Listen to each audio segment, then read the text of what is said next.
Alison, you're going to tell me about this lovely gentleman, Mark Payne, who you were writing about.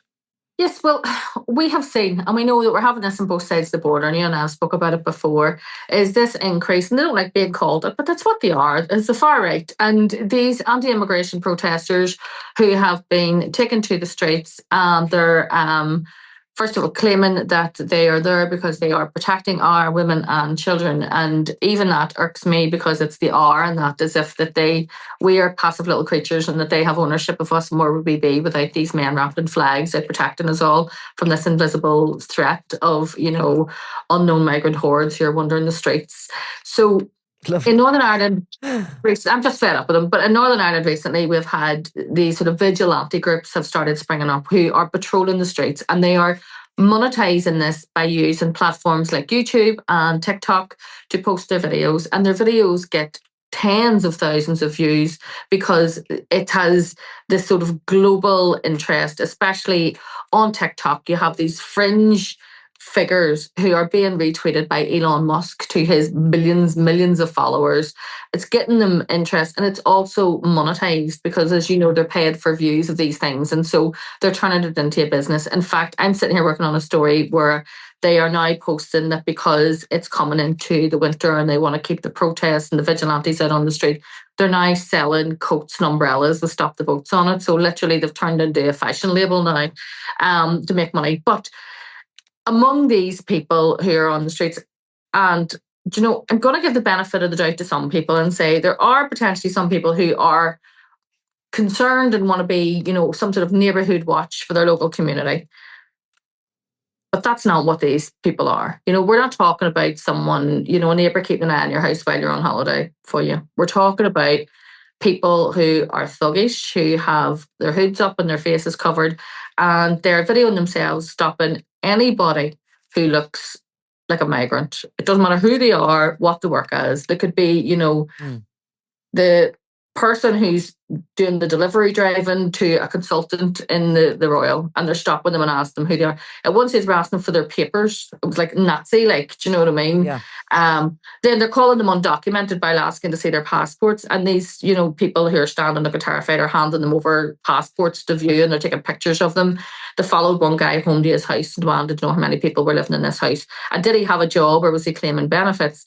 And at that stage, the person was a guy called Neil Pinkerton, who's asked him, did he claim benefits? And Neil Pinkerton was in court. He has been charged in relation to some of these offences, and he is and always has been unemployed and in legal aid. It's the hypocrisy of it. It's just... It is the hypocrisy of it. So then we have another guy who is called himself Freedom Dad. He is a guy called Mark Sinclair. He is very well known to the police. He was sentenced to 18 years in Scotland for a series of armed robberies. He's a self-confessed UVF loyalist, paramilitary at that time. I don't believe he's connected to that organisation now, but does have people within that organisation he's very close to and has links to. When he was in court in Scotland, he claimed that he's working for MI5 and was sent over there to infiltrate loyalists in Scotland, which the judge found to be nonsense. But he is now wandering around with a camera on a selfie stick, calling himself a citizen journalist. When we had those riots in Balamina during the summer, and we know that they started because there was an allegation of sexual assault against a child, against a 13-year-old child. 2 14-year-old boys been charged in connection with that. But the result of that was that there was protest on the street, initially peaceful, which resulted in riots and people being burned from their homes. The fire service having to go in and take pregnant women and everything out of burning houses. He was in the middle of that, and as part of that, he was interviewing people, which very easily Jigsaw identified who the complainant was in that case. And this is something that irks me no end. Sinclair was in the middle of that. Sinclair was running around with his camera and a selfie stick, interviewing people, doing as usual, what's going on here, and everything is terrible. It's all the fault of anyone who looks slightly different and has brown skin. And as part of that, he did something which I'll not go into details because I don't want people going and finding it, but clearly identified who the child complainant was in that case. As journalists, we very rightly have to follow very strict rules in terms of protecting the rights of, first of all, a complainant in a sex offence case has anonymity for life. Whether it ends in a conviction or not, they've anonymity for life, and only they can waive it. Mm-hmm. A child, both victim, whether they're a defendant, a victim, or, regardless of what their inclusion is, the criminal justice system has anonymity until they're 18, and only they can waive it. Their family member can't waive it. Their aunt, their mother, their sister, their next door neighbour cannot waive that child's right to anonymity. Their guardian can't waive it. Only the child can. There was actually a court case in relation to this because a mother wanted to waive her 8-year-old's anonymity to name a man who had sexually assaulted the child, and a judge ruled, no, you don't have the right to do that, whether it's your child or not. That child, when that child is 18, will make a decision whether they want people to know that they were a victim of a sex crime or not. So that annoys me, because you want to set yourself up and call yourself a citizen journalist, at least learn the basics in terms of what it means to protect the people you're claiming to be reporting on. But it's not just that. This is a group of people who I have yet to find one of them who doesn't have some sort of shady past. And I don't mean the dozens of people who are walking the street, but the ringleaders of it, the people who are putting themselves forward, who are making the videos. So this week there was a man who appeared in court, and outside the court, standing outside Laganside, is a Freedom Dad interviewing 2 other people who had been in the court with him. Barely coherent, could barely, the 2 of the people who he was so-called interviewing could barely string a sentence together. And one of them was a guy called Mark Payne. And Mark Payne, when he was 22 years of age, was convicted of attempting to murder a 14-year-old schoolboy who he stabbed almost to death. The child almost died from his injuries, required emergency services, spent months in hospital. And after that, then he also threatened 2 teenage girls who had witnessed the attack with the knife, and told that they threatened them in relation to that. He was sentenced to 8 years for that. He served 4 of them and was then released. So here we have the protectors of women and children. They include someone who tried to kill a child, tried to stab a child to death, which is what we're told. We're meant to be afraid of the, Just Eat drivers, but this is exactly what we're dealing with. On the other side of him was a guy called Glenn Kane. Glenn Kane, it was a member of the BNP, the British Nationalist Party at one stage. He's, self-confessed in terms of hanging around with those type of organisations.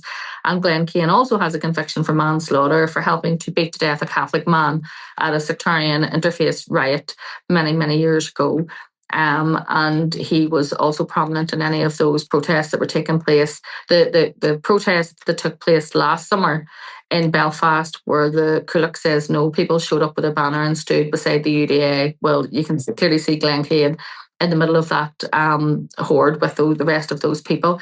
The Freedom Dad, the guy Mark Sinclair, is constantly down in Dublin. He's outside the GPO quite regularly, giving speeches and claiming that there's unity north and south between these people. And the fact is, the Egypts with the tricolour standing beside him realise that if all of the migrants left tomorrow, they would simply turn their hatred back onto them again. They were their target of their hatred, and hate is transferable.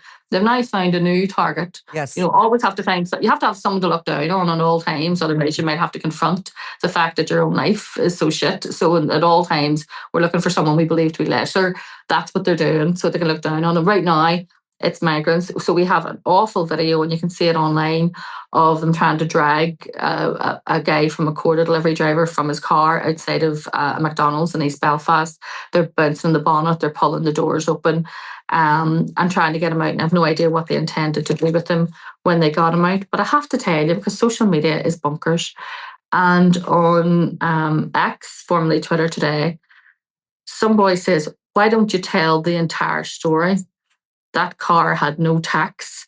And he posted then a screenshot from the DVLNI website that shows that the car that they're pulling the doors over was out of tax 3 weeks ago. And I was like, well, now that sheds a whole new light on the attempted lynching. I didn't realise that he had no tax. Had I known that, well, then it's perfectly understandable why we're going to drag him out of a car and beat him to death. Had he had baldy tires, I'm not sure what the penalty would have been for that. Trying to justify their actions by saying that car had no tax disc. This is ridiculous that this whole thing has. And in their mind, there's some sort of a heroism in what they're doing. They really believe that they sort of reinvented themselves. They're presenting themselves. They're not really hiding their faces. As you say, a lot of these videos are going up online. They may not be very coherent in what they're saying, but they're there. They're right in front and uncovered, unmasked as such. They believe that they have a place on this earth to protect women and children. But behind it is that violent hatred that they've lived with all their lives. They found a place for it now. There's clearly, having said that, other people who are drawn to it, probably without the knowledge of who these people are, really what their background is, or they just don't have the brain power to actually Google. Don't care, or there are. So I do think that a lot of this you can take back to the sort of COVID lockdown, when people who were probably vulnerable and had mental health issues, people who had maybe some kind of previous past trauma because of something else, were at home 24 hours a day, and therefore were constantly online and on the internet. And then we also have seen a rise in this type of rhetoric in America. And a lot of these people, these so-called defenders of women and children, are just mimicking and aping what they hear from those American sort of far-right websites, podcasters, all of that. Then they think they can copy that, and they think that they can, even though obviously you have people like sort of Candace Owens and Joe Rogan and those sort of people who made millions out of this sort of, rhetoric all podcast, but there are people who, can string a sentence together, and they're doing this in a way, albeit their message might be abhorrent, but what they're doing is done in a very sort of professional, high profile, coherent way. They're educated people. And then you have trickle that down to, Mark Payne, who could barely speak, standing outside a court, trying to mimic that type of, well, we're the people.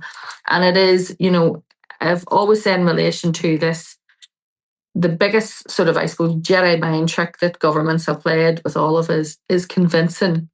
And this is the whole point about Elon Musk. The man is a billionaire. The fact that someone in East Belfast thinks Elon Musk gives a shit about them or the shit about their life. But the fact is that we have really sort of poor working class, you can argue if they even working class because none of them have a job, but, really poor white people living in probably substandard housing, very little education, very little prospects, blaming really poor brown migrants who are earning minimum wage, delivering McDonald's and Chinese takeaways on problems caused by really rich white men, including Elon Musk. And the fact is that they now think that they have a place that elevates them above. And as I said to you before, there's a great mural on the Shankill to a guy called Hugh Smith, who was at one stage a member of Loyalist paramilitary, went on to be an elected councillor and a member of the Progressive Unionist Party. And on his mural, it says, they told us we were first class and they were second class. So in terms of like Protestants and Catholics, but in reality, we were all third class. And that is the truth. If they would just step back and realise that this is a class war, and that the problem is really with the elites and the 1% and the people who are now controlling the world, and not with the guy living next door to them who's going out and delivering food, like fast food for minimum wage. Do you know what I mean? And all of this. And I am, I sit in the courts day and daily, and I have yet to see any evidence that there are hordes of foreign rapists running around dragging women off the street. We do have real problem with violence against women and girls in Northern Ireland, and the problem is caused by people who are homegrown, violent thugs and rapists and domestic abusers. And we know that The Guardian, I think, did an FOI in terms of the people who were involved in the riots in England last summer, and included figures then that were published on the Detail website. And I think something like 48% of the people who were involved in those far-right riots had been previously known to the police for domestic abuse and had been reported for domestic violence or domestic abuse in the past. And when you take out the number of children who were actually arrested in those riots, that number is probably much, much higher. Because while those children may well have been victims of domestic abuse or be in households with domestic abuse, they're clearly not having been reported for it. So therefore, if you take the percentage, it's probably much higher than that. These are not people who you would leave babysitting your child. These are not people you would want anywhere near your daughters. And these are not defending any of us. None of us need defended by these people. In many occasions, we probably need defended from them. From them, indeed. And Mark Sinclair is obviously trying to be the Tommy Robinson of the North. He is indeed. And he was having to be shouted about me outside the McDonald's, where I don't know whether there's just taken homage against these people in the McDonald's. And he's having to be rant about me last week. And then someone had mentioned the Mark Payne story and the fact that, this was, the journalism that pointed out the fact that Mark Payne has a conviction for attempted murder of a child. And he posted on it, sure, all she's doing is watching my videos. And, I must thank him for continuing to interview absolute scumbuckets on his videos. and portrayed them as the defenders of women and children, because I will admit, Freedom Dad, it is making my job much easier. Absolutely, absolutely. You can just pick them out. Okay, well, There's like- we're having exactly the same problems down here with all of this, and we're able to frequently pick out individuals who are at these protests and who are just as hypocritical as your guys up there. I'll just finish this by saying to you, I hope you're ready for the pile-on here now. Listen, it comes day and daily. There's thousands of comments just underneath this one story already. It happens all the time.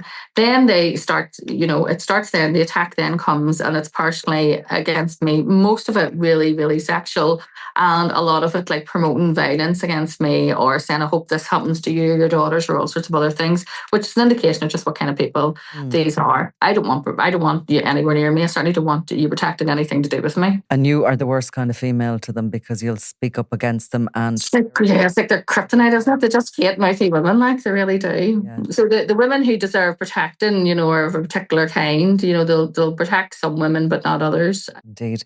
Well, Allison Morris, thank you very much. I'm Nicola Tallant, and you're watching Crime World, a podcast about criminals, drugs and the underworld in Ireland and across the globe. Make sure you subscribe to our channel and turn on notifications so you can be the first to watch all our latest episodes. You can also listen wherever you get your podcasts.